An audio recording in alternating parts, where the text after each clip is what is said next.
Hello दोस्तों, मेरा नाम है जुनैद और आप देख रहे हैं मेरा यूट्यूब चैनल मास्टरमाइंड। जो आप सभी का स्वागत करता हूं अपने इस चैनल पर। दोस्तों, आज हम बात करने वाले हैं रेलवे के बहुत ही बड़े अपडेट के बारे में।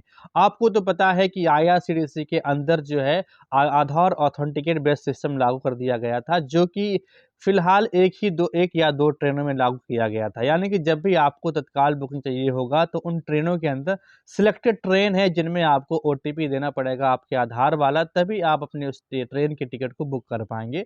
और ये भी कहा जा रहा था कि जल्द ही ये सिस्टम सभी ट्रेनों में लागू कर दिया जाएगा, लेकिन रेलवे ने जो यहाँ पर अनाउंसमेंट किया है, जो कि एक ऑफिशियल अनाउंसमेंट है, एक्स हैंडल पर पश्चिम रेलवे ने ये अनाउंसमेंट कर दिया है कि अब जब भी आपको काउंटर के अंदर टिकट बुक करना होगा तो वहां पर आपके आधार नंबर वाले आधार रजिस्टर मोबाइल नंबर पर ओटीपी नहीं जाएगा, बल्कि आप जो फॉर्म सबमिट करते हो रेलवे काउंटर में, उसमें जो मोबाइल नंबर आप डालेंगे उस मोबाइल नंबर पर ओटीपी जाएगा।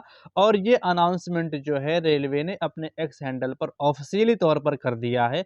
और ये बता भी दिया है कि कई ट्रेनों में लाइक शताब्दी एक्सप्रेस वगैरह में ये सिस्टम लागू कर दिया गया है। इसका मतलब साफ ये है कि काउंटर के अंदर आधार वाला सिस्टम लागू नहीं होगा। और काउंटर के अंदर जो है, जो आप प्रेजेंट टाइम पर आपके पास जो मोबाइल नंबर होगा, जब आप लाइन लगाकर खड़े होंगे, फार्म में जो नंबर आप डालेंगे, जो उस पर नंबर होगा उसी पर ओटीपी आएगा और उस ओटीपी को आपको देना पड़ेगा। अगर वहीं हम नजर डालें आईआरसीटीसी के अंदर, तो आईआरसीटीसी को लेकर ये अभी कोई ऑफिशियल अनाउंसमेंट नहीं किया गया है, बल्कि ये कहा गया है कि आईआरसीटीसी के अंदर अगर ये सिस्टम सारी ट्रेनों में लागू हुआ, जैसा कि शताब्दी एक्सप्रेस और कई चुनिंदा ट्रेनों में ये चीज लागू है, तो उसमें जो रखा जाएगा उसमें आधार बेस्ड ओटीपी सिस्टम ही रखा जाएगा। लेकिन मुझे लगता नहीं है कि अगर काउंटर के अंदर ओटीपी जो आपका है, वन टाइम पासवर्ड जो है आपके मोबाइल नंबर का रखा गया और यहाँ आईआरसीटीसी के अंदर आधार वाला रखा गया, तो दोनों में जो बुकिंग है जो वो यहाँ पर सेम प्रोसेस से हो पाएगी। क्योंकि दोस्तों, आधार वाला ओटीपी आने में काफ़ी टाइम लगता है। अगर वहीं बात करें हम रेलवे की ओटीपी की, तो वहाँ जल्दी आ जाती है। और कभी कभी आधार का सर्वर इतना डाउन रहता है कि नॉर्मल टाइम पर तो आधार का ओटीपी आता नहीं, तो तत्काल के टिकट के टाइम की तो बहुत बड़ी बात है।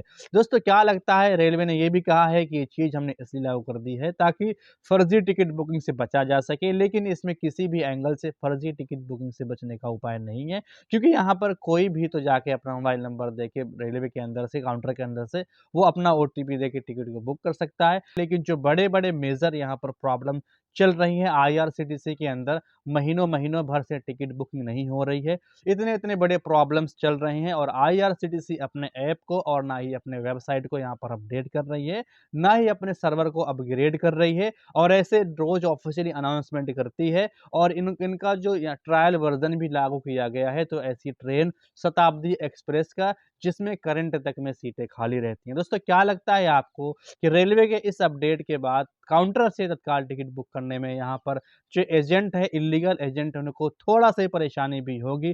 लेकिन दोस्तों, यहाँ पर आईआरसीटीसी के अंदर इतनी बड़ी बड़ी प्रॉब्लम्स है कि आप नॉर्मल से नॉर्मल रूट अपने मोबाइल से या लैपटॉप से नहीं बुक कर पा रहे हो। तो आईआरसीटीसी और रेलवे इन चीज़ों पर ध्यान नहीं दे रही है, और इन चीज़ों को बिल्कुल एक महीने से चल रही हैं। पूरी दिवाली का सीजन निकल गया और यहाँ पर नवंबर भी खत्म हो गया, फिर भी आईआरसीटीसी के अंदर किसी भी तरह का कोई सुधार नहीं हुआ है। क्लाइंट टाइप ही है, अनेबल टू प्रोसेस है, देयर सीम्स टू बी या कनेक्शन एरर है, इस तरह के प्रॉब्लम्स है ना, लोगों को, आम पब्लिक को तत्काल टिकट नहीं बुक करने दे रहे हैं। और मिनटों के अंदर जो है तत्काल की सीटें कहाँ गायब हो जा रही हैं, इन चीज़ों पर ध्यान ना देकर इस तरह के अपडेट लाना, क्या लगता है आपको इससे पब्लिक को क्या कुछ हेल्प मिलेगी? ऑनलाइन टिकट सिस्टम में कुछ बदलाव होगा? मुझे तो नहीं लगता है, लेकिन आप अपनी राय जरूर कमेंट करें।